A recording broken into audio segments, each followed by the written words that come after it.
Great, thank you. Good evening. It's 7:32. My name is Paul Dome, and I'm the chair of the 2229 Main Street Advisory Task Force. Welcome to our May 30th, 7:30 meeting. I'm the chair of the task force. I'm calling the meeting to order. This hybrid meeting is being recorded, and today's agenda was posted on the task force's webpage. Also, copies of all the materials to be discussed tonight, including the agenda, were previously posted on the webpage. Any additional material or revised material that we discussed tonight will also be posted after the meeting. At this point in the meeting, I'll ask the task force members to indicate their presence and I'll call the roll. Okay. Carrie Flood. I am here. Court Booth. Present. Kurt Herman. Here. Gary Kleiman. Here. Pam Hill. Here. Rich Feely. Here. Carl Seidman. Here. Paul Boehm here. And David Ropik is not here. He's not present. He is actually vacationing in Sicily. But he probably won't be joining us hybrid if he between meals. So yes, we have a full contingent here tonight. Thank you for being here. So let me start. Court, you were not on the last meeting when we were around the table and introduce ourselves. So you can take a minute or so just to I introduce apologize. yourself. Absolutely. Yeah. I'm Court Booth. I've volunteered around various committees for a couple of decades. And at present, I'm on the school committee in terms of my public service. And in terms of my private philanthropic work, most of it's with the Thoreau Trust on Virginia Road, where I've been active since the inception of that project up there. And what else? I have Pam to thank for bringing me up to speed a little bit on what this committee is doing. And I am a West Concordian, keen on seeing that we do right by the town and this property. And in reading the, what was it, 2021 report, do get the impression that that committee that preceded this one was very forthright about the potential issues that different sectors in town might have with whatever plans the town ultimately adopts.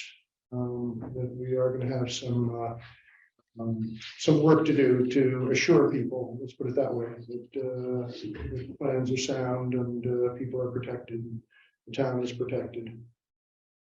I have high confidence we can do it. Great, thank you and welcome. Court, there's something on the screen there. Do we have to push? New software will ignore. Thank you. This is good teamwork. Okay. So I'm going to start by confirming that Rich Feely will take the meeting notes for tonight's meeting. Is that, do you agree, Rich? Okay.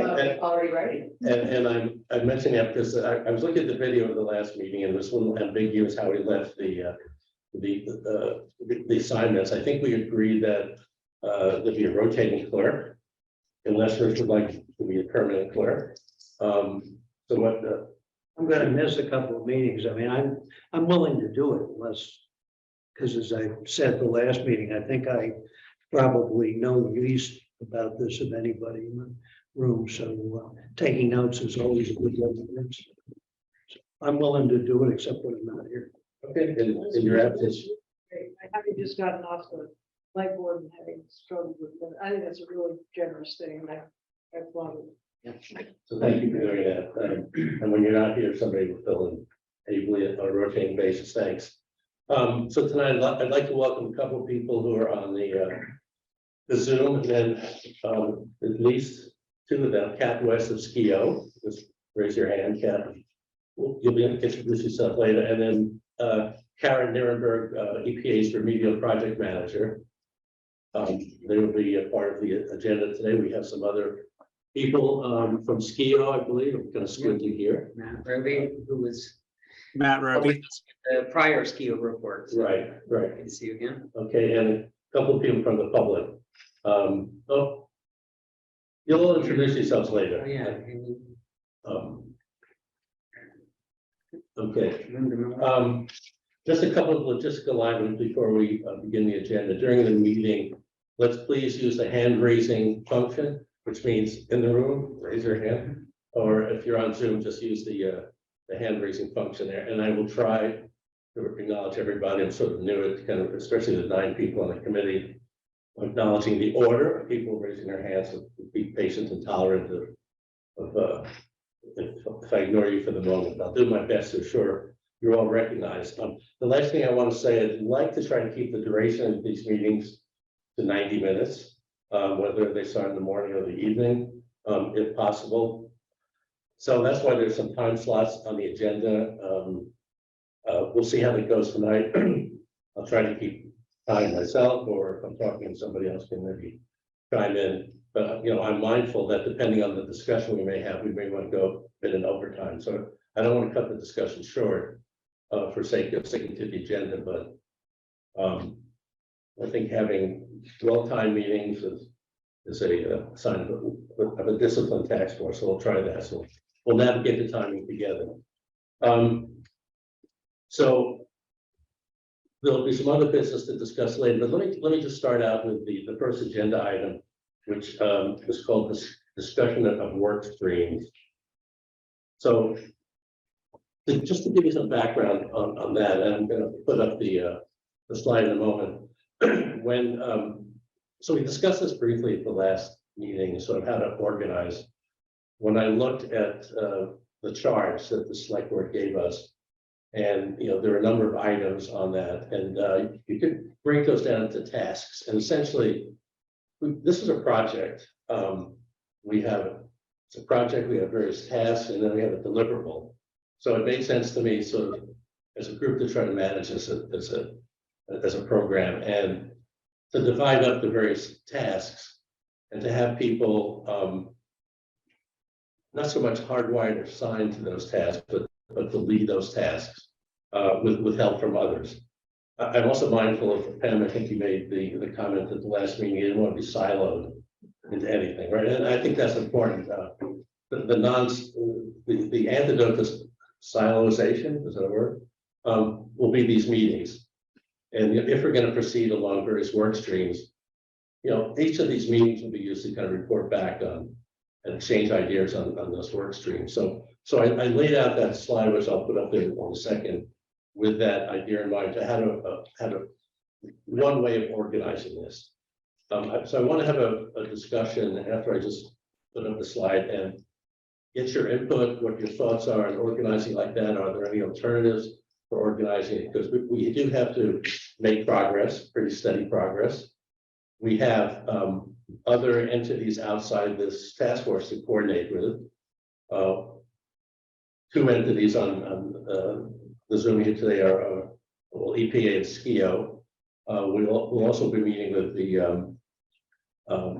Town of Concord's TAG consultant, who's Brew Associates. I think that contract has been signed, and we'll also be coordinating with the Town Council, with Bruce Thompson at the site. So there's a lot of coordination outside this room. So how do we do that coordination? I think we have to kind of divide and conquer a little bit, divide the responsibilities up for leading that coordination, because it's a lot of moving parts here. So with that background, let me just put up this. Let me share if I can.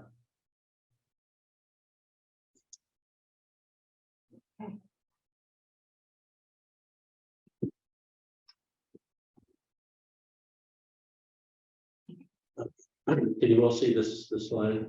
No. No. You are sharing your screen.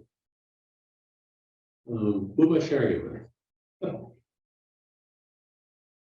Now you have to select the doc itself. I'm going to select. I'm You have to sharing. select which You have to get one. behind Zoom to the document that you want to bring up. Yeah, are you sharing your desktop? I'm screen sharing my desktop. I don't think you can share the whole desktop. I think you share it.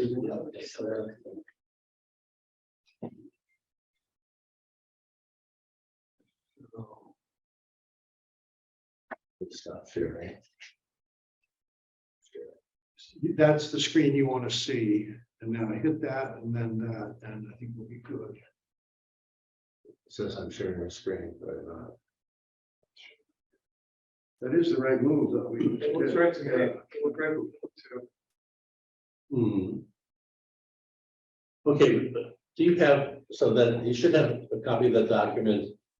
In front of you or seen that document, but so I'll describe, What about this one? yeah. That's right there, yeah. Well, I'm not on Zoom. Oh, So Chris, any idea how to share that I'm not doing here? Yeah, Paul, do you want me to share the packet? That'll get us there. Yeah, if you can share the packet, I'll stop sharing.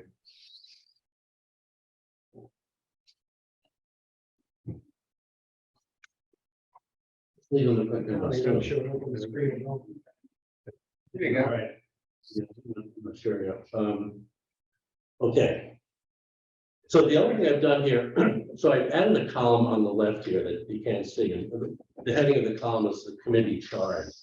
What I've done is I've taken the committee charge and I've kind of aligned those with these various rows. So if you look at the charge, if you look back in the charge, the acquisition path, paths 1A, 1E, and 3 all deal with acquisition part, the acquisition path. To make a long story short, all of this chart is aligned with things in the charge of the scope of work, one way or another. So just, I can't show that, but and the only change I've made on this chart, if you can move your Go to the right. you can move the right hand, reveal the right hand column. That's not Chris, that's us. We can meet. Okay. So the second row, reuse concept, we had a bit of a discussion about this the last meeting about how specific that reuse concept is. So I looked at the words from the charge, the select board charge. And they would like us, and these are their words, to look at possible and likely uses and site development. Possible and likely uses. That doesn't mean a specific plan. So how does that differ from what the reuse committee did earlier? Probably a bit. It's a little bit more specific, working with some of the risk issues, maybe what we can do where on the site. So that whole work through would be to advance the whole reuse concept a bit more. And as I talk here, these work streams are not fully fleshed out, obviously. So if we agree to go down this path, and if there's a lead for each of these groups, I would ask the lead to think more about how to flesh this out. We're not going to flesh this out tonight, but I want to talk about the concept here rather than the details. The third line is, I'll call it the risk line. I call the safety of site reuses, but it's the safety and risk. And this is the risk of communication issues. What can we do in various areas on the site? And RU Associates has been brought on to help with that effort. And also SKIO is going to help with that effort as well. I should mention on the resource column here, I did list resources as I saw them. There are probably other resources. Starting at the top, obviously, town council and SKIO, and Pat will talk about our experience on the acquisition pathway. I think the second row on the reuse concept, we need a lot of input from town departments and committees. I think since the reuse report was issued in 2021, I know that various town committees have been looking at the site to satisfy different possible needs, such as housing, such as recreation. So I know that some of the town departments and committees have gone a little bit further than they were in 2021 in thinking about where can we do certain things in the town. The last row is kind of interesting, and I define that as sort of telling the select board, okay, if we acquire the site, what happens after that? How is the site operated? How are insurance issues engaged? What are the costs of managing the site? is sort of what is the management analysis, what it's gonna take to actually manage and develop this site after, so presumably it's acquired. So you can see how, as we go through these are all slightly different, but they're all intertwined. And so back to the issue about silozation, it really can't happen if you talk about reuse. You have to talk about risk, and you have to talk about what it's going to cost to develop it. So I think there's a lot of interaction that's going to take place. But so the summary here, to align with what the select board wanted us to do, I thought these work streams were one decent way of sort of organizing to move forward. The two blank columns here are lead and support. If there's an agreement that this is a way to go, then I would like to have a lead to further flesh out this row and start the process, to brief this committee at each meeting what the progress has been, and then with that lead have support other people that would help. So that's what I want to say about the overall concept of the summary. I'd just like to open up for discussion right now in terms of questions and from the committee. There might be questions from the others on Zoom, but let's start with the committee. If there are any questions or comments or volunteers, any of the above, for how to move forward. Yeah. I just have a question, and this is maybe a silly question, but are we operating on the assumption that the acquisition, if there is acquisition, would be of the entire site? Are we also open to partial acquisition, partial privatization? I'm just curious whether prior groups have already decided that we're open to a number of scenarios that might involve partial or different treatment to different parts of the entire site. And don't spend a lot, tell me if I'm asking stupid questions. No, it's not my understanding, and Kara might want to is that it's the entire site. The site has to be acquired by a person, by an entity, a person, and now subsequent to that, the site could be leased, privatized. The town could do other things with it once acquired. But I think the site, parts of the site are not up for acquisition. That's a first. Just in, And then please tell me if I'm derailing the conversation, because I don't want to. No, it's good. You're not derailing it. And let me just ask Kara, is that correct? Is my interpretation correct? Yes, that's correct. The site's all one parcel right now, so it needs to be it has to be acquired as one parcel. What happens in the future, I'm not sure whether or not it could be future subdivided. That's outside of my knowledge. But for now, it would be one piece. Saying, absolutely, just to be very clear, the town could not say, we will buy, expert at this corner, we'll buy this portion. We have to say, well, it's all or nothing in terms of purchase. I have no point of view on that. That's correct. Is that true as a legal matter, or is it true as a policy matter? That I'm not sure. That's my understanding, that needs to be all one piece. It'd have to be a question I'd have to ask the attorney is if there was any other way to it, but from I think the, it's true.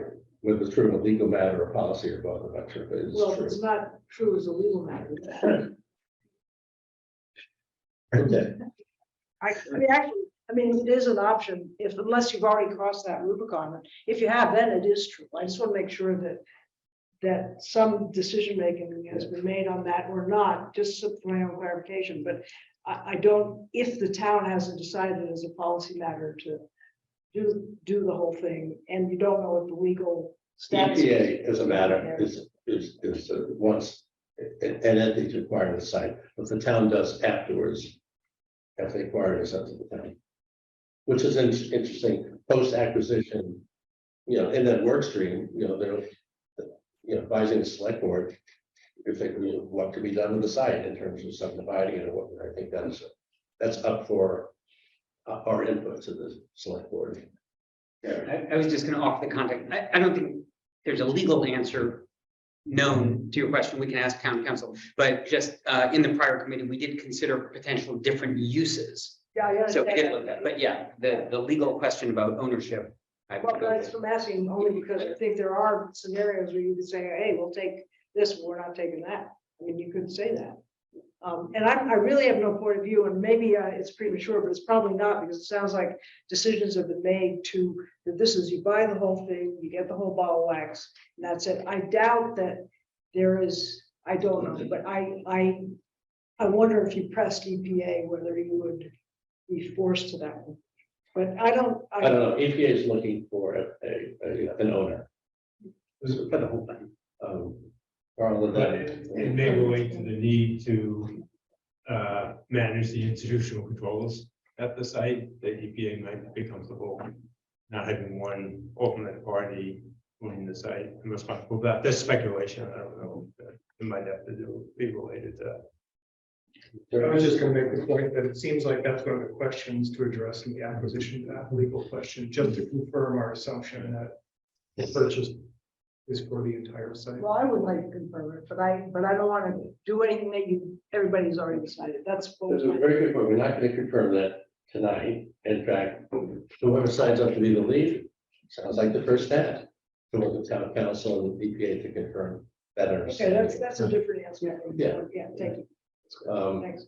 Are there any other comments or questions? I was just gonna say, I think EPA wants the owner of the hard parts of the site, and that's why they're gonna make it easy for us to do the legal things to get rid of the liens on the property, so it's not something that we would be able to afford. The Yeah, millions that of makes dollars sense. for the parts of it, but Yeah, if the liens are not paid off and EPA Yeah. wants someone to own it. So this is my methodology about calling people. I want to go through the committee first and I'll go outside the committee for comments. Kat. I got the impression, reading the 2021 report, that the town right now is the only entity with legal standing to acquire. But to your question, that doesn't mean that so necessarily we don't. exactly. It doesn't have to be so. Well, But it's, it doesn't have to be so. We'll see. We'll see. The characterization of town has only legal standing. I'm not sure that's entirely accurate. Okay, or recognized. Well, a private developer could approach EPA. I don't know what that pathway would be, but another buyer could swoop in and buy the site. It doesn't have to be the town. Town has certain advantages. Do we have first right of refusal? It's a good question for that work stream. We'll find out, yeah. Any other comments from the committee? I was just gonna say that the acquisition, however it's achieved, doesn't mean that we will use and manage all of it, but that we would have oversight and responsibility for what happens to it afterwards. It's our say once, if it does become the property of Concord. Right. And we may have flexibility to lease or to enter an agreement, a management agreement with some other entity for one or more pieces of the property. That was the only thing I was asking, the simple question, whether we have decided that we are buying that the option is the entirety of the site. And that's a policy question and a legal question. And it sounds like legally you haven't yet drilled down to see if it is, but acquired. But we know as a policy matter, at least at the surface, if not deeper, that EPA wants us to buy the entire site. Right. That's all I need to know. Right. We've also concluded that there is work to be done just to confirm that understanding. Is that right? Okay. Kat, did you have a question? Kat West? Yeah, Or- just really quickly, and I think it's a great question and something that we can, of course, broach in the legal work stream. It really depends on state and local law on whether it's a tax ID parcel can be, sold. The problem here is that there are large liens on the entire part of the property, and so it becomes impracticable if it's going to be bought or donated. But it's a maybe if there's going to be a tax foreclosure, but we can drill down on all of that when we get into the work streams. Any other comments on any of the work streams or structure or center? Just one question, not a leading question at all. When the 4 subgroups, if that unfolds as you described, which seems sensible, once they all get to work, is the coordinating function of all of these communications with all of these other entities, and I can imagine quite a few, all going to get funneled back at this committee level? Or do we need some intermediate way to manage it? Because there's going to be a lot at some point. And again, I'm not proposing anything, just putting the question forward. We're going to have a whole lot to coordinate, I imagine. I think it's at this, whether we're a task force on a committee, I'll make the mistake every meeting. I think it's, we're the man, because we're responsible for the deliverable, we're responsible for putting it all together. Of course, we have to be mindful of open meeting law, but I think any of these little groups do not represent a quorum.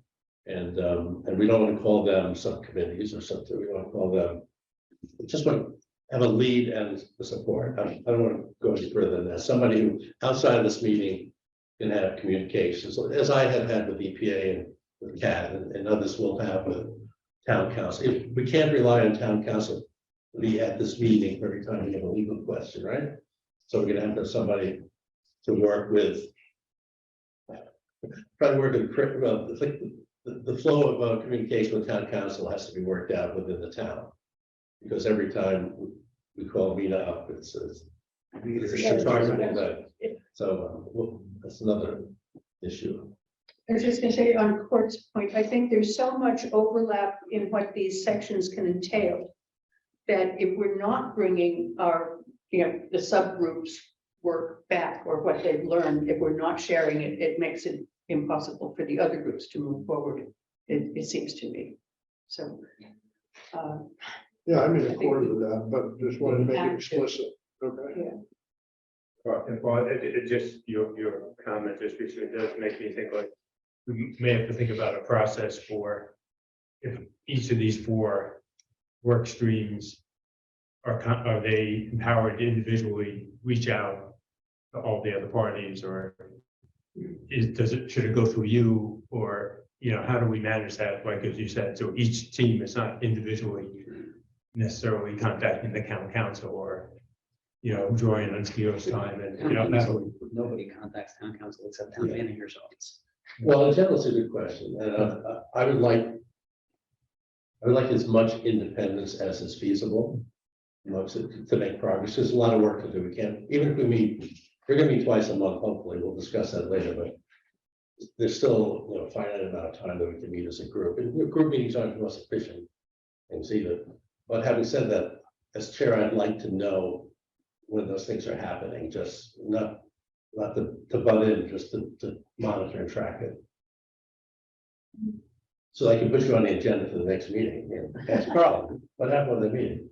Rich? Well, maybe I'm channeling David here, but the risk or safety of site uses seems to end up with a communication plan for something that we recommend. Isn't there a task beforehand? In other words, even if we think it's safe, do we want to try and sell something that we know the town citizens wouldn't accept? In other words, isn't there a risk communication element first before we get to the final analysis? Absolutely. In fact, number 4? Number 4 in the charge was to have a meeting, a public meeting, to get input on a variety of things, not just uses, but on. Right, and as you remember, David said, let's not have that right away. Yeah, and I don't think we should have that right away until we really make some progress here. But to your point, the risk communication plan is something that is really important for the town. The public has to be comfortable with that. So when and how that happens, and what's David's role, David Ropeik versus Rue's role versus other roles, we'll have to work that out. But it's clear that there's an analysis of the communication plan with regards to safe uses of parts of the site. I think we have to keep in mind this: the site is not one uniform site. There are things that you want to do in certain areas, and by things you may not want to do in other areas, perhaps. Carl. That makes me wonder whether there's like a communication work stream. Or I don't know, if this, That's one of those things that I think Yeah. all it comes together because when we do plan this meeting, we have to decide what's the agenda of the meeting. It may involve each and every one of these things. And we may have to plan this. So is there, if your question is there other communication outside of the public meeting? Well, yeah, I I'm not mean, sure. what information we share and how we share information on the website. You know, there might be inquiries, you know, there might be interim information we want to put out. It just seems like there may be communication that we need to do to keep the town or other stakeholders aware of what we're doing and not just go on in a public meeting. I don't know, it may be too early for that, but it might be hard to work all of that out as a full committee, having someone or some folks working on it, something to think about maybe. No, it's a really important point because it's not clear how whatever decisions made by the select board, how that's brought to the town. It's not clear whether there's a warrant article needed or not. If you read the 2015 warrant article, it seemed to imply that there had to be a warrant article for the acquisition decision. But having spoken to the select board, it's not clear. That's going to evolve. So, but keeping the public reasonably informed of what we're doing through this, this is an open meeting and everything's open, it's recorded. And then have at least one of other public meetings. We have to decide on a number of public meetings. I was going to build on that and say almost the same thing because with the long range plan, we did hire Civic Moxie and there's wonderful subcontractors. But as part of that, Civic Moxie did put together a broader communication plan rather than just a single public forum. They had, envisioned essentially the lifetime of the task force, and we might want to think about, one initial forum, one, forum partway through and one at the end, and, different survey methodologies and things like that. And I would just argue that just like you have a detailed legal question that will become part of the legal paths, I would say the communications plan, if there's going to be a broader one, should be part of the safety of site uses work stream. And part of that charge content could be added, develop a more general communications. Yeah, so each one of these roads needs sort of a scope of work. I mean, the leaders should look at this and think about it and then present it back to this task force. Okay, this is how we're really going to accomplish this. What I have here is just really a skeleton. I should mention, just one thing on this issue, I know that SKIO is probably anxious to talk about how they can support these public meetings as they did with the reunion. Maybe I don't want to steal their thunder, but I'm kind of sitting there saying, I got the answer, but it'll come. Right. 15 minutes, 10 minutes. So that's him. Yeah. Just briefly, I think one of the things that occurred to me is that there may be standard things that each of these groups should be reporting out on or thinking about it. And one of them may be communication. For example, if I know the legal stuff somewhat, but I would say there is legal risk communication and there's legal communication issues. And I wonder if every group should have in mind that there may be subtasks, one of which may always be keeping thoughts on communication strategy in mind and reporting out on. Because it seems like each one, probably, communication is going to be really key. It's tricky. Who we want to communicate with on financial liability risks. I mean, at some point, that everybody in town needs to be reasonably aware of it, but really the customers for that are, town manager, the select board, town council. If you put those kind of issues before the entire public, so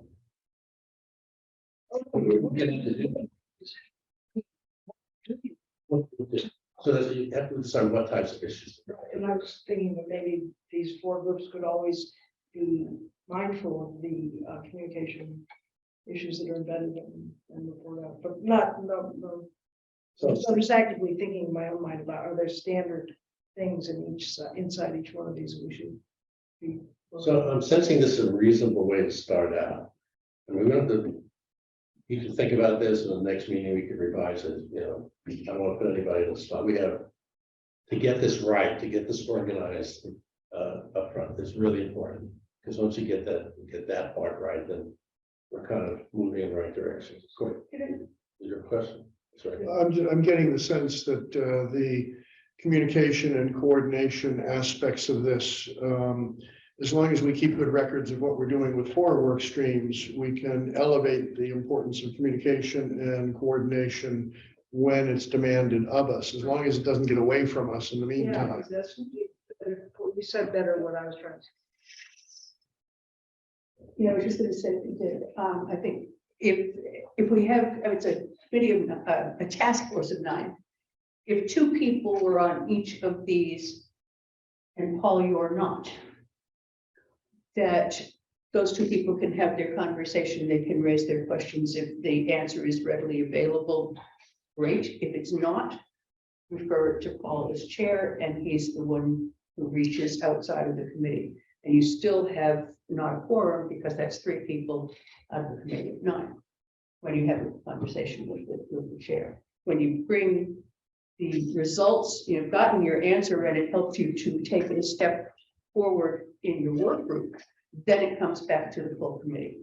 That's the way I would see moving forward on this. And I think that they will change over time as we begin to share information from one group, or the answers that we get to a question from the attorney or the experts that are assigned to support our work. But that seems to me an efficient use of their time, so that they're not getting 6 different versions of the same question over a month. Yeah. Paul, your view of how this is happening is that these groups are gonna work together, but that at every single meeting, each group is gonna report out to this committee every 2 weeks? Or do you have some idea of like, well, this meeting's gonna be about legal, and the next meeting's gonna be about risk and things like that? I don't know. I think we, the next few meetings, we're introducing other partners, town council, and once we get beyond that, and we get into work, yeah, I think I'll seek input on the agenda. If there's one group that says I need an hour because I discovered X, I have to play it by ear. I think we want to keep things moving. Doesn't mean we have to move in every meeting. So a question about how these work together. So I like the 4 bins, but it seems like at least the latter 2, safety of site uses and operational economic analysis, are sort of dependent on the second one. Until we have certain reuse concepts, it becomes hard to get started with an operational or economic analysis of those options. So we thought about how we, is there a phasing to this? There's likely a phasing, and so I think the lead for that probably needs to think about what the phasing is. Maybe that group is dormant until October. I don't know. I do think there is interaction between line 2 and line 3, especially because RU's mission, the charge is to do a reuse specific risk assessment, which is basically what can we do in various areas and decide what's safe, what's unsafe. I think there's a lot of safe areas at the site once you remove 10 feet of soil, but they may come up with a different conclusion that you can do anything everywhere, which means the reuse part is not dependent on the risk part. For the moment, reuse part is dependent on the risk part until there's an all clear at some point that, yeah, A3 is great, you can do anything there, or A1, no, so I think we need some sequencing, definitely sequencing, but we have to think more about that. I would just want to comment on the last work stream, the operational and economic analysis. It does seem like you can lay some groundwork, at least initially, to kind of come up with a financial model of what it looks like, even absent the specifics of the reuse, at least thinking through the different aspects of cost and revenue streams, and just kind of work that out into a model that can be refined over time with the reuse concept nailed down. Yeah, I was gonna say, I think I was gonna say something similar in that one, but I think there's probably some amount of research on all of the tasks that can be done, even if some of the work is dependent on others. So I'd say that I wouldn't make any one of them totally go there. There's one element that I think I've captured, at least on road 2 and 4, And that's third-party interest. And I'm not thinking of town committees but I mean, private entities, whether they're, the youth soccer or baseball groups or other entities that may want to partner with the town. And you covered some of those issues in their previous reports that maybe some useful partnerships that the select board might be interested in kind of getting some commitments to build or to reuse, so some of that economic development could proceed earlier and some spade work and contacting some of those groups for interest. I think it's maybe especially true of some of the sports groups that may want to build something. That's actually interesting. If you have a bunch of economic things that really depend on how the legal is done, then having the operational group come up with a list of the legal questions. Can I resell this as affordable housing, or does the town have to continue to own it? Or how would we have to share money if we leased it out and made money off of it with the other principal responsible parties or the other lien holders that might have been there? So that could be something that operational group is working on before, is sort of the additional questions for legal that have to be answered that might rule out certain uses, certain economic or might affect the way the economy works of how you would manage the site. We have a few minutes left on this agenda topic. And we can continue this at the next meeting, but for now, there are sort of volunteers who want to step up to lead these areas or support them or. I'm willing, I guess. I could read the operational and economic analysis. I think my skills are probably most relevant there, but that's what we welcome. I kind of like that one too. I'd be interested in the reuse concepts, but I don't think I should be the lead. I don't know enough.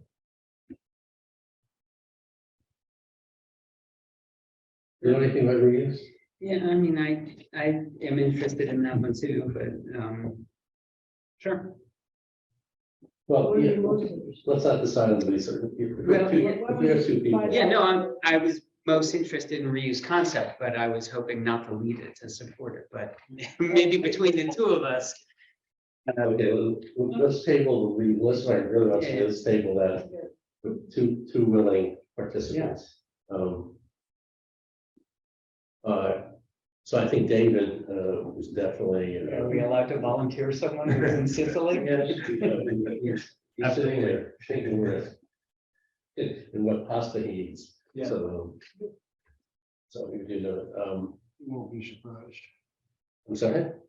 David won't be surprised. No, I won't be surprised. On the legal part. I mean, I'm happy to. With significant mistakes.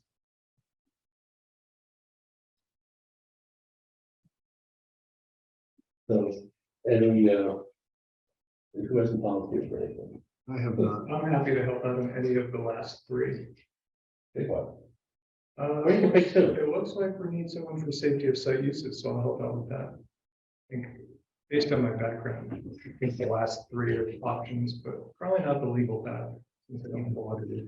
I think you need a lot of room for some of this. I mean- You need to have a big brain. It's also the acquisition path. And so if you go back, sorry, I didn't raise my hand, but if you go back to the prior report, we laid out, there's actually a number of different ways that the site could be acquired. And so I don't know, Court hasn't volunteered for anything yet. And, I think you guys would be a great team to not only ask you and Court could not only ask the legal questions, but also think about what kind of acquisition makes sense for the town from a fiscal standpoint, other standpoints. Sounds good to me.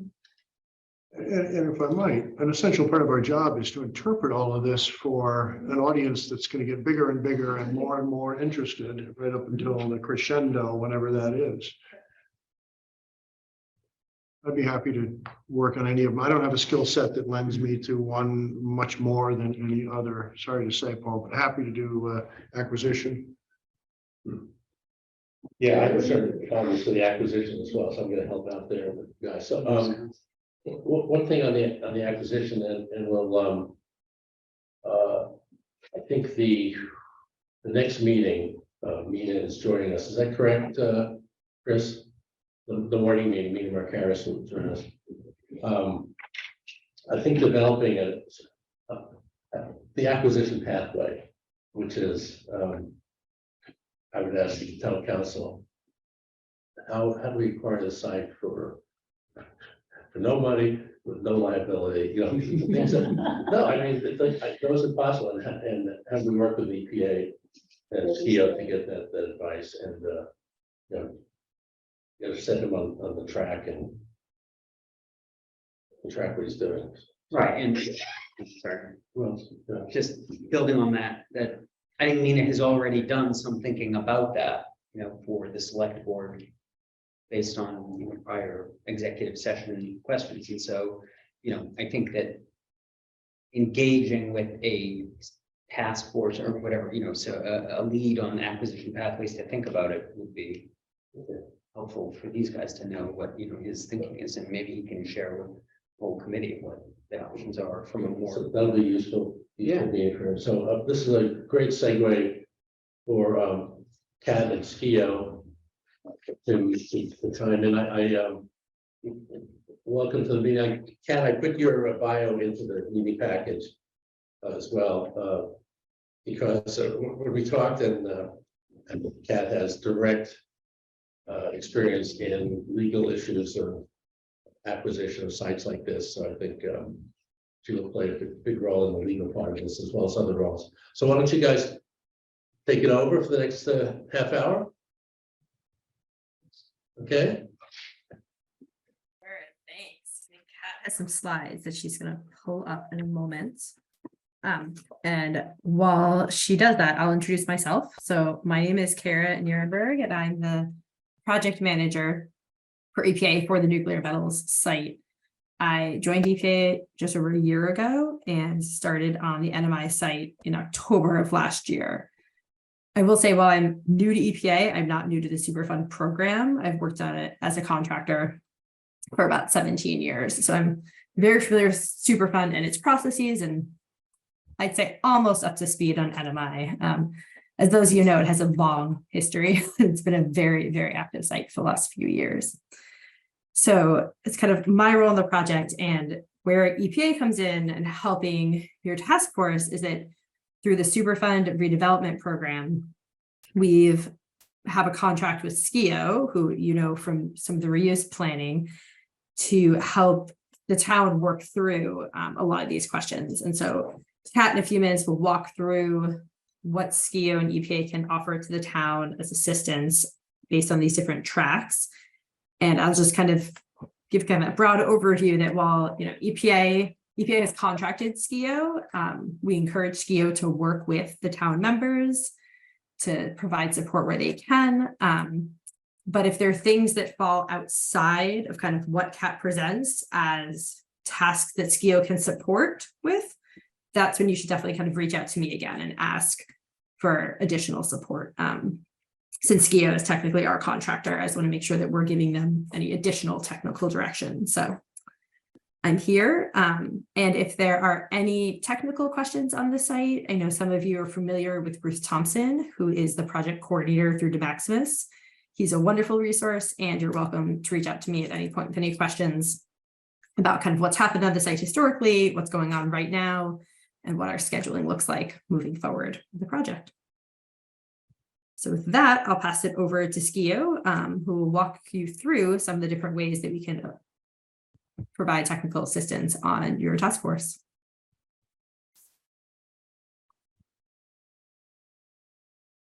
All right. If you can go to the agenda slide, Haley. Hi, my name is Matt Roby.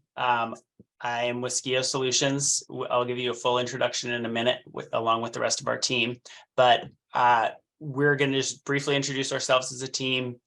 We want to just briefly recap our involvement as through the Superfund redevelopment program in the previous technical assistance with the NMI StarMet reuse planning steering committee.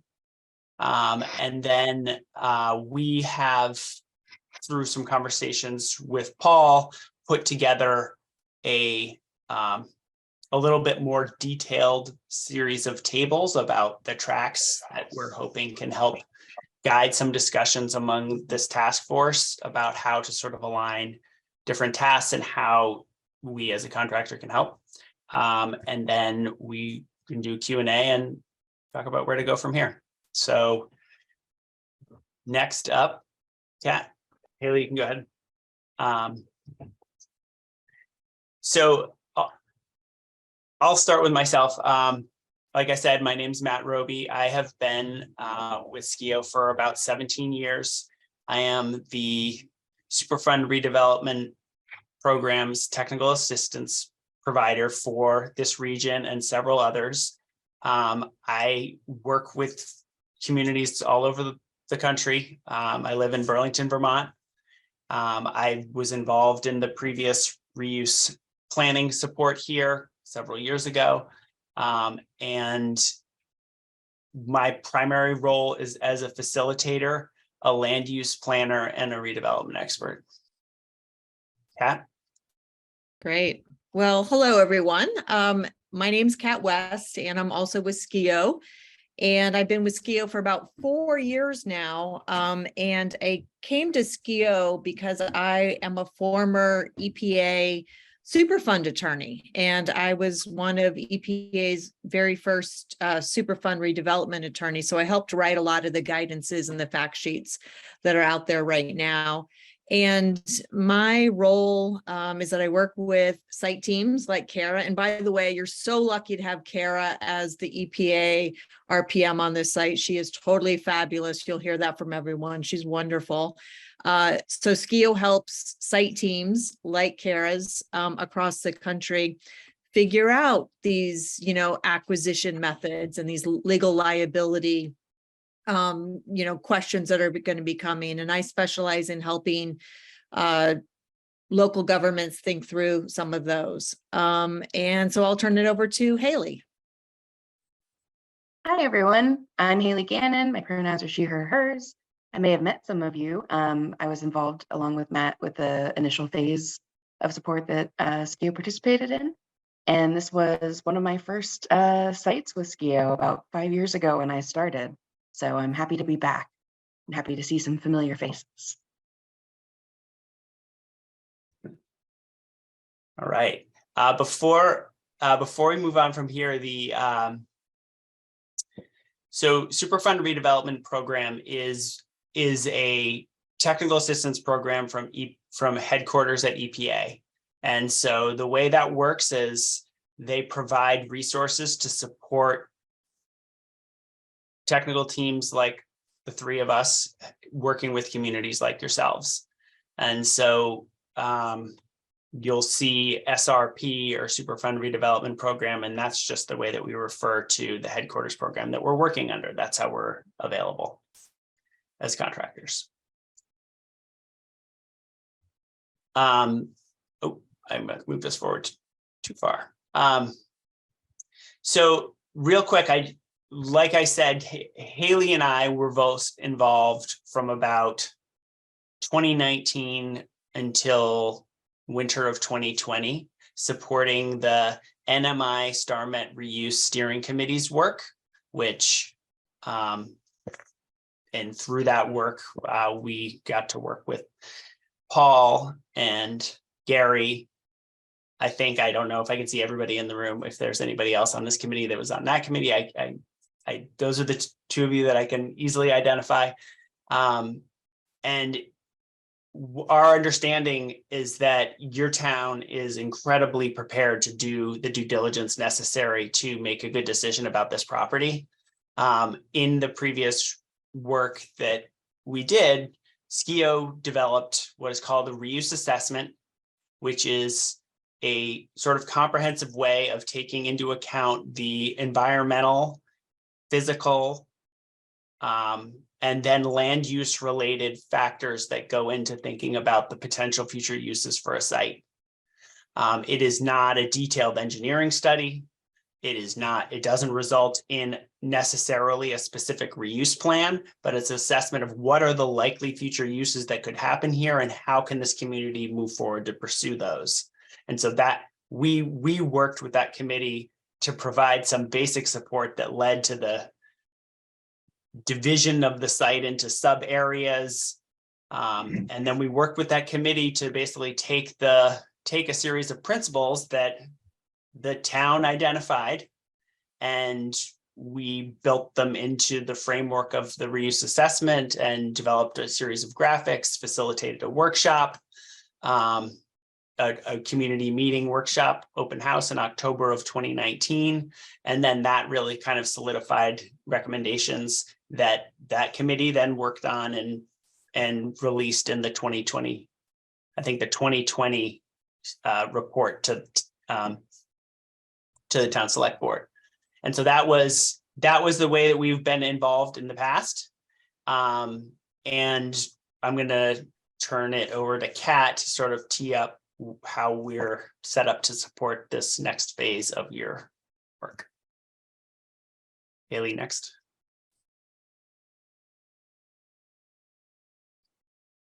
You're on mute, Kat.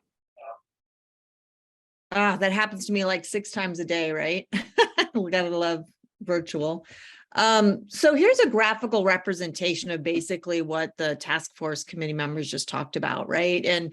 And Paul, I think, called them 4 work streams here. We call them 4 tracks. Actually, like work streams a little bit better. I like the imagery of that. And just for short, we've broken them up into legal reuse options, risk and safety, and then operational considerations. And I think Paul included in your meeting packet a document that we had created that also shows these 4 work streams broken up into a chart. And so Matt and I are going to walk you briefly through that. Can you go to the next slide, please? Okay, perfect. So let's just get started with the legal track. And so as you can see from the task force charge document that I think was given out or was in March was promulgated, there were 3 identified duties and responsibility, and we just put the numbers in here just to keep track of them. It was 1A, 1E, and number 3 that kind of fits within this legal track. And the duties primarily focus, and you talked about this, property acquisition method, acquisition cost, which includes, lien resolution, and then liability protections. The good news is that the potential EPA and SKIO technical assistance, and you'll see that in the blue square on the right, is that we can provide something that, as I mentioned, SKIO provides at many sites. We can help organize, we can help facilitate these legal related discussions. And while we can't provide legal advice, I always say we can provide oodles and oodles of legal information that will help support your upcoming recommendation and plan for the select board. Next slide, please. And I'll turn this back over to Matt. Okay, thanks, Kat. And so like with Kat's previous slide, we took the task force charges and the numbers from that initial document that translated into the reuse options track are 1C, 1D, 2, 4, 5, and 8. And so as you see, basically coming up with a development plan, thinking about the management of institutional controls, which is EPA's specific term for use restrictions. You might also recognize them as activity and use limitations or land use controls, as well as providing a way for the committee to gather public input and hold hearings, work with work with the range of consultants that may be working with the different, that may be working to support the effort, and ultimately prepare a report to the select board. Now, I'm going to say what I think is going on in the reuse options track from what I understand about the way that this committee is structured and our previous work here. I think the reuse options track, even though it's about coming up with a development plan, is about the integration of the public process and the technical components of the task force's work.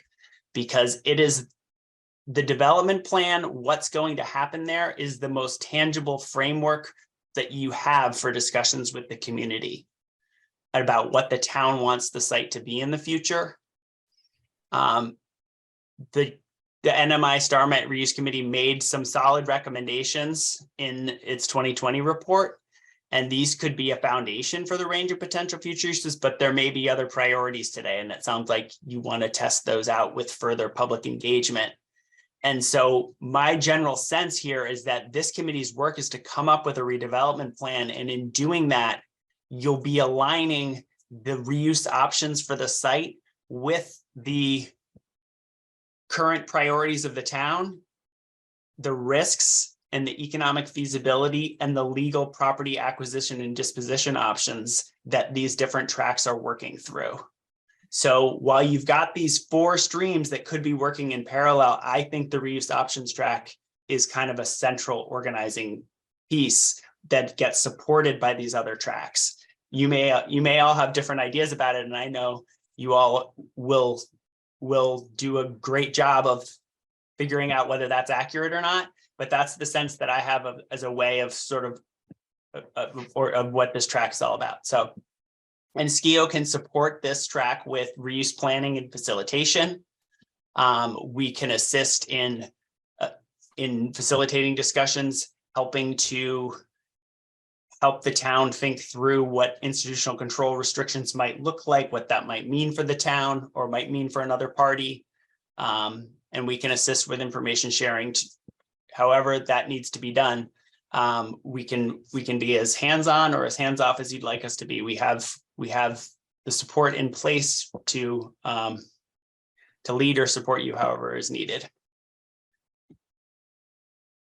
This is going to go back to Kat for the next one. Great.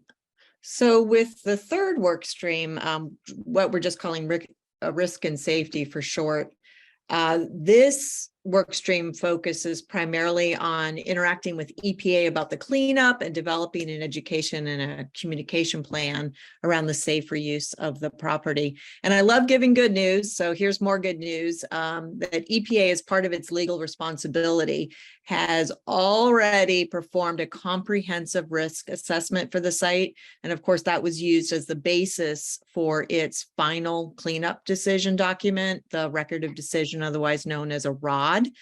And so as part of EPA potential support, EPA can provide this ROD and can provide the associated risk assessment documents for your use as a foundation in whatever your contractor is going to do and in developing a communication plan.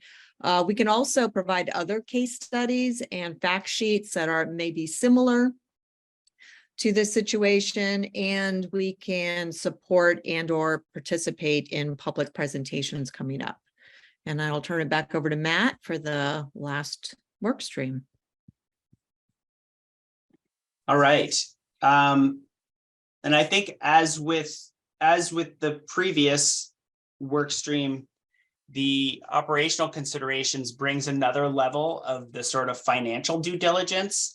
And I know that was throughout the previous committee's work was a key consideration. We can make these recommendations, but we need to do our financial due diligence and figure out which of these options is going to be supported. And I thought it was quite interesting hearing you all talk about whether or not the economic drivers and what the pro forma or what the cash flow for scenario A versus scenario B versus scenario C might be comes first, or whether the development plan comes first and then the pro forma comes first. I think that's I think those are great questions to be asking, but clearly they're going to support each other. The development plan will be supported by an economic feasibility effort of some kind. And Paul, I think you talked about potentially having contractor support here as well. So we see there being an effort to help the town and the committee think through what it might take to put together a stack of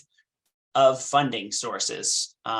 Where are the resources going to come from for acquisition? Where are the resources going to come from on a ongoing basis for maintenance? What can each party, what can EPA do? What do potentially responsible parties do? What does the town or what does another owner take on? And that can look like a stack of who's contributing in which ways. That's something that we have experience doing. But it sounds like you also have a plan to pull in other expertise in terms of economic feasibility, and I think that's fantastic. All right, so Back to you. yeah, thank you. So let's wrap this up and talk about potential next steps. So, I know you haven't made final decisions yet, but it sounds like the task force is moving closer to organizing the body of work into these work streams. And based upon a conversation we had with Paul last week, it might make sense for SKIO to support the legal work stream and the reuse option work stream committees most closely moving forward. And so what EPA and SKIO can offer is I could be working with the legal workstream folks. Matt and Haley could be working with the reuse option workstream folks. And if helpful, I think probably everyone's similar at this point. My calendar lives and dies based upon my action plans and my timelines. So if it's helpful, we could meet with the committees and we could start drafting an action plan for those committees with a definite timeline, working back from the October 31st, 2024 final recommendation and plan that's supposed to be submitted to the select board. And then we could present these draft action plans at your June general task force meeting. And then EPA and SKIO can also support the other work stream subcommittees as they were described, but probably not. We probably wouldn't be participating in all of those subcommittee meetings, but if it's helpful, we could participate in the first two. So those are potential next steps for you to think about. And we wanted to see if you wanted if we wanted to open it up for any questions and answers. Yeah, thank you. I was remiss in opening the segment with thanking EPA again, thanking Kara. When you presented this option at the site meeting, I was really excited that EPA was putting some additional skin in the game to help the town here. And I think this is really very, very helpful. And we're going to need this. So I want to thank you for it. So I know we have some questions, Gary. Yeah, I just wanted to start with a clarifying question on the last work stream. You were very clear that you're not able to solicit funds on behalf of the town or for the town. I just wanted to clarify, is EPA or the Justice Department or another branch of the federal government able to help settle liens? Maybe that's not the same thing as soliciting funds, but at least help us to settle liens or any kind of related legal acquisition support. So what EPA and DOJ will be able to do is to talk with you and negotiate any federal liens. And liens beyond that we can talk about, but they wouldn't be able to provide you legal advice or counsel on that. But during the subcommittee meetings, we can, like I said, provide oodles and oodles of information about what might be the most strategic acquisition methods and really the legal implications in terms of liability protections, et cetera, for the different acquisition methods. Okay, yeah, it goes up to that first work stream out of the fourth. Thank you. Carl, Yeah, one of the issues I think cuts across both the reuse concept and the operational and economic analysis is if the town acquires the site or anyone acquires the site, it does not have infrastructure in place that's going to be essential for any reuse. Understanding the design of that infrastructure and the cost of that infrastructure seems like it would impact both the reuse concepts and the, capital plan and financial plan for the site. So I don't know, in the support for the reuse concept, is STIO able to help with any of the engineering and cost analysis that would be necessary to understand, that aspect of the site development? That is a good question. We can help to facilitate that information gathering. We don't typically cost out redevelopment plans into line items and a pro forma. So that is something that we probably would want to work with you to figure out the best way to do. That's not the core part of our site planning, the costing. I may be showing a little bit of my ignorance here, but is there where the EPA's responsibility and activity and involvement is concerned, is there a hard line between cleanup and restoration? I mean, in terms of natural features of the site? I can address that a little bit. That works for you. So EPA is set to do the cleanup plan that's outlined in the ROD, in the record of decision, and that is to clean up to a specific cleanup levels site-wide. Where it becomes a little of a blurry line, but EPA cannot do any site redevelopment on the site. So if you say, oh, we really need a road that goes right down the middle of the site, we cannot make betterments on the site for purposes of reuse.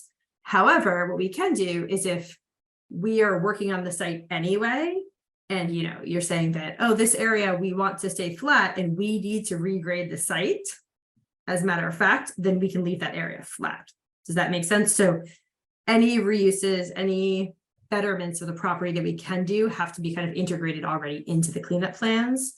But that is something that's helpful in this phase to kind of discuss. One of the things I'm thinking about is where soil is being removed or relocated. That seems to me it creates an opportunity for erosion to occur. Can it be replanted? Can trees be planted, and who would fit that building? So in my conversation, I think Pam's had the same conversation with Bruce Thompson for many months.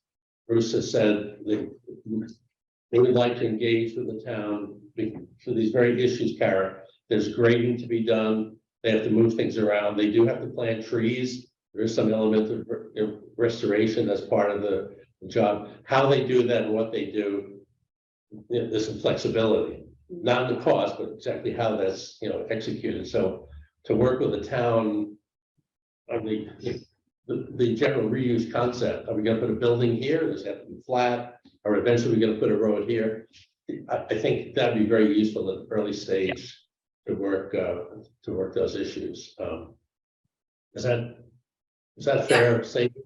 Yeah, no, I think that makes sense. I mean, for example, right now we're seeding areas with a wildflower mix for site restoration and for erosion control to kind of maintain that area, but we're not going to start planting trees on that area quite yet. But if those are in the scope, it is helpful to get that input from the town on the earlier side.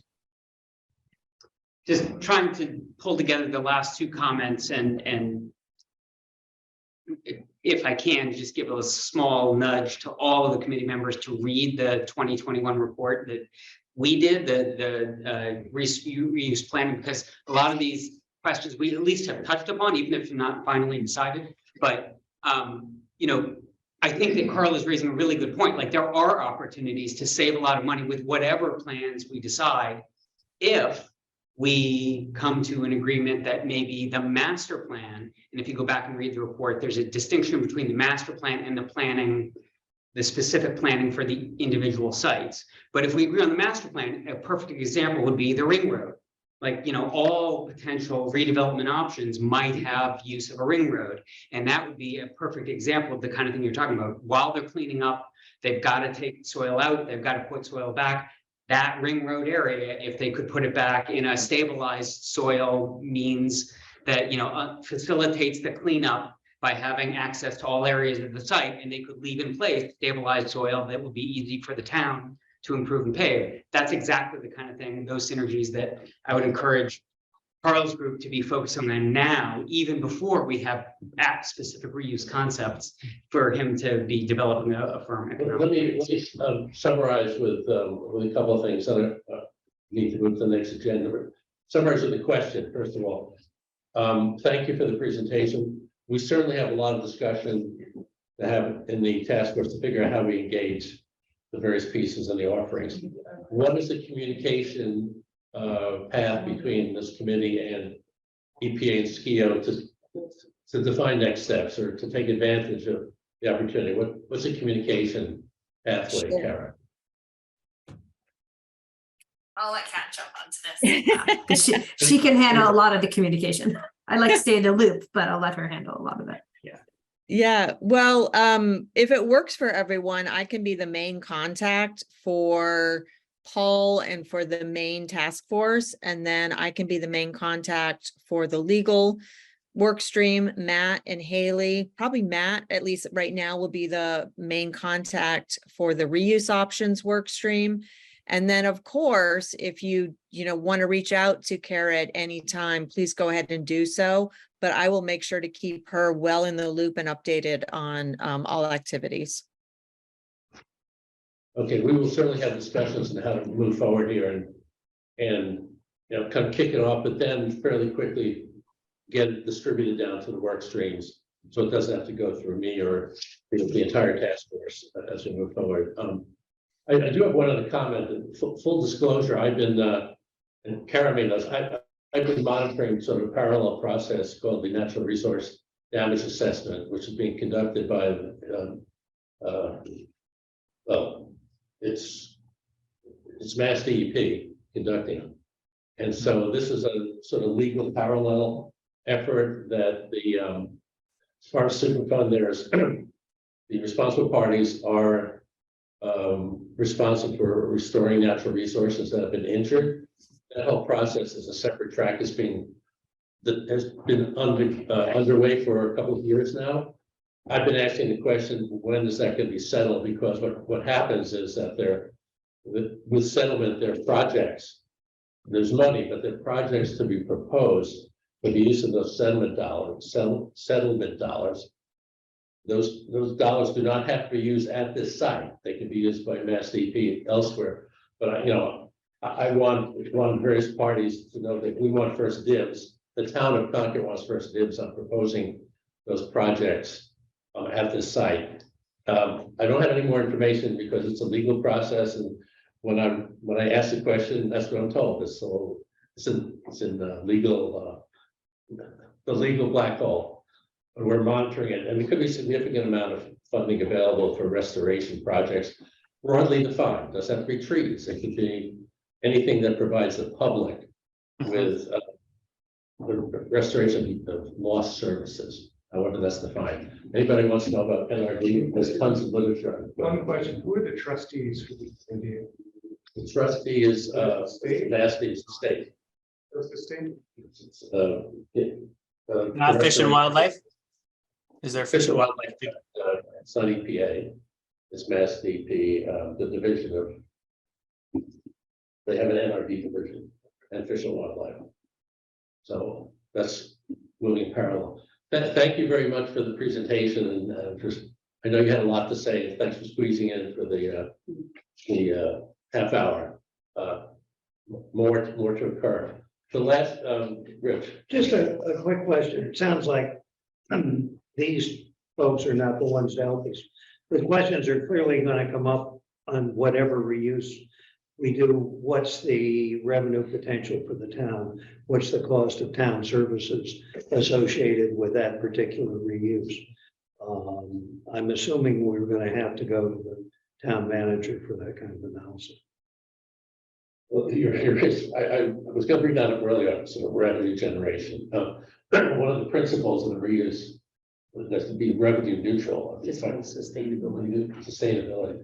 So I know the town is very interested in revenue generation, whether that's through leasing or just taxation. Whatever, that's sort of the. That fourth work stream. Yeah, so, So you see that in the, for instance. New work stream. Yeah, we could have public uses, but it would cost us money and not generate it. Or we could have commercial uses and generate money and not have much cost, or we could have housing and have both costs and benefits. or a combination. Yeah, right. But, the answer to costing that out is not EPA and its contractors. That's us going to the town. Well, it's probably multiple ways of getting to that. Carl. I think, we could, I think I see part of that fourth work stream is at least doing some high level analysis of that and having at least a model that we could work with, like creating the tax side, the fiscal impact piece. Yeah. We could also work with, get some data from the town and work on it. And you could probably offer guidance to our work stream as to like, are we talking 50-50 of public uses versus private uses, or? But I've done some of this type of analysis for And other the town projects. has a relatively new director of economic development, is that correct? Chris, Megan? And who is that person? Her name is Mimi Graney. She's the economic vitality manager. That's a perfect partner. But, it does depend a lot on the reuse options we're looking at, because, market rate housing. Yep. Versus affordable housing versus other types of use, different costs and benefits. Any other discussion on this topic or discussion on the topic? Any other comments? Oh, I think I asked a question. I don't know.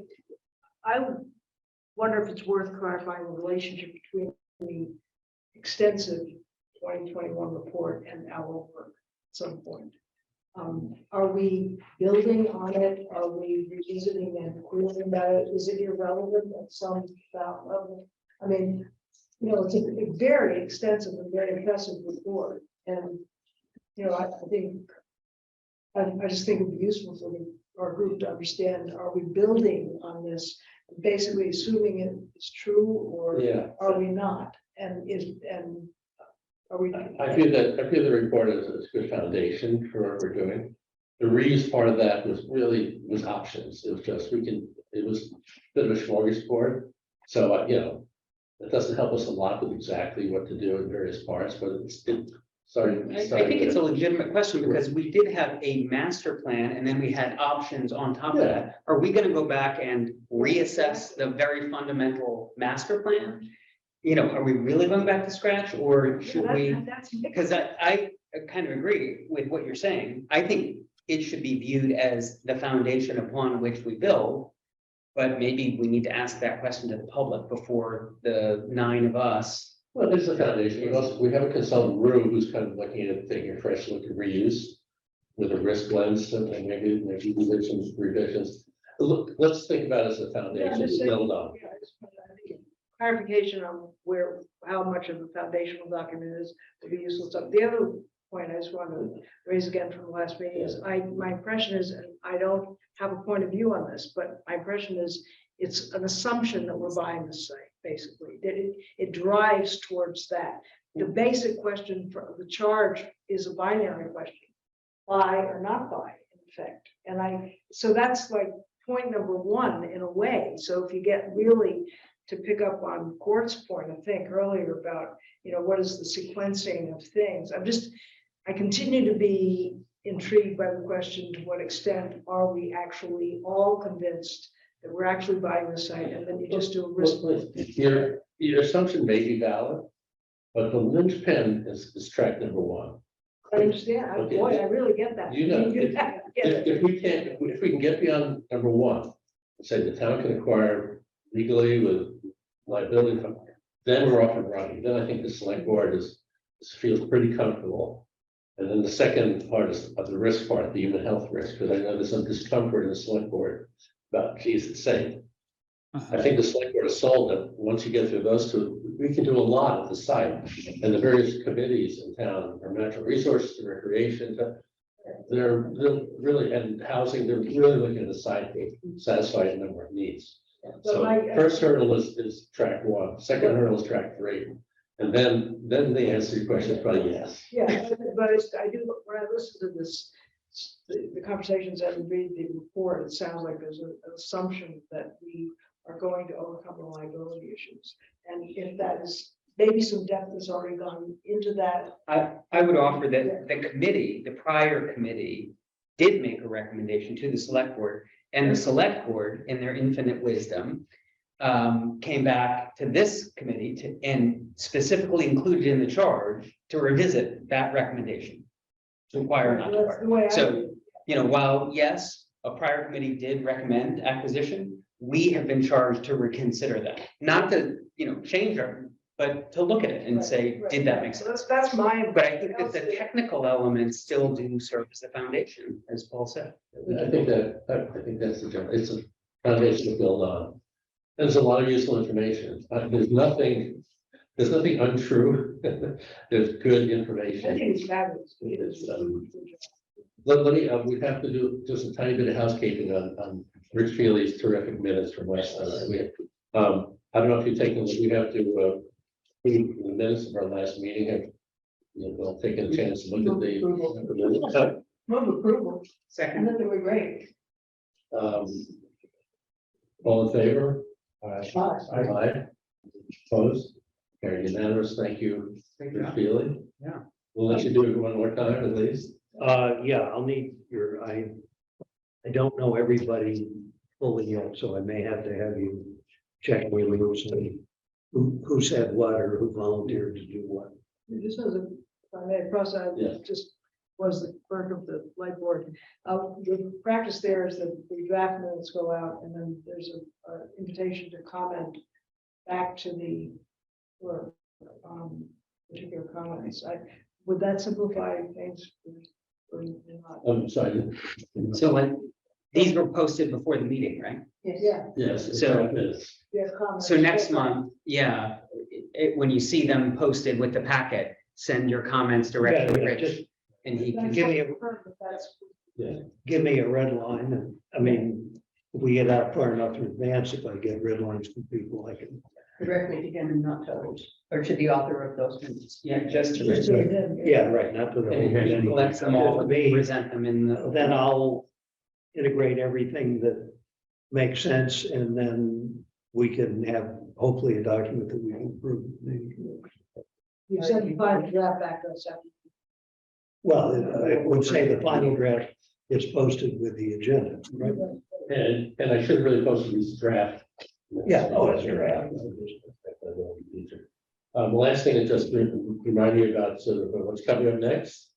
So we do have starting here, we do have a confirmed site visit date on June 28th at 1 p.m.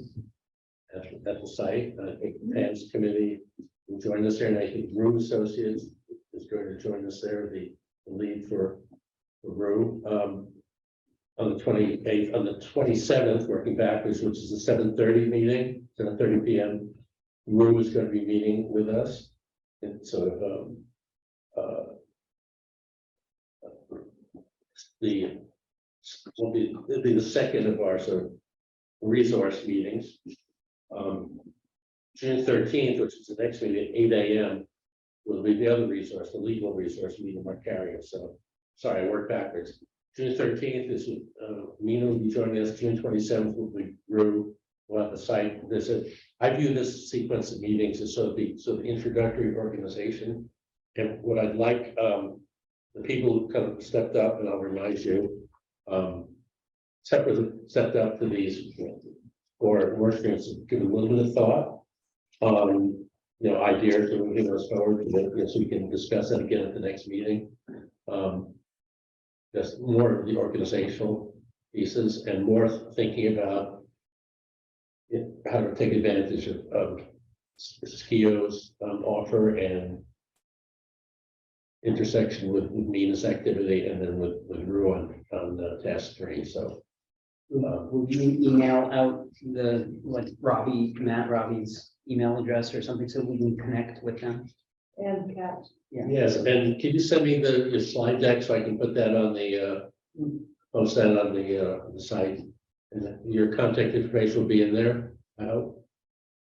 Okay, thank you. If you have any specific ideas for the agenda for the next meeting, let me know. If not, it'll be basically meeting with Nina, carry on discussions with 4 work streams. And last question, as we get beyond June, we have a little bit of a struggle on these meeting logistics. The alternating morning and evening meetings. Morning is- Works. I know you all won't be able to make every meeting. I have one. What about July and August? My sense, we just got to continue rolling along. We'll probably the next meeting or 2, we'll get those dates lined up. Start thinking of your calendars. July and August. We'll set those up. Maybe those will be more hybrid than in person. We'll see. But if you're on vacation other than Sicily, have breakfast and join the meeting at 8 a.m. So is the 2 meetings are the sort of the second. What is today's date? What is today's date? Second and 4th Tuesdays, is that what we're saying? Second and 4th Tuesdays, is that kind of it? Is that- Second at 8? Yeah, so Seven. that would be a good template if we can kind of pull that off. I don't want you to come in, so that would No, but that helps in terms of. that's trying to get us, for example, the 11th and 25th of July, and And the 8 o'clock is the second and the 7:30 is the 4th. yeah, I'll remind everybody but I think that'll be the template. But that'd be great in terms of. Morning and evening, alternating Tuesdays from here. Is it possible to send out a calendar invite through the 2024 deadline with those times? Yes. That way you'll sort of get into our calendar. Okay, no, good. So what you're saying is let's firm those up and see who can attend and who can't, as opposed to what dates. I think we're at that stage now. Yeah, it's good. Any other in public comment? Anybody on Zoom that any comments? Well, hold on, no. Any other business? Motion to adjourn, Second. favor? Adjourn. Nice, thank you very nicely done. Yeah. Look at that. Thank you, Kara, Kat, Holly, Matt, Chris. Everybody. Thank you all. See you in a few weeks. Thanks, everybody. Okay.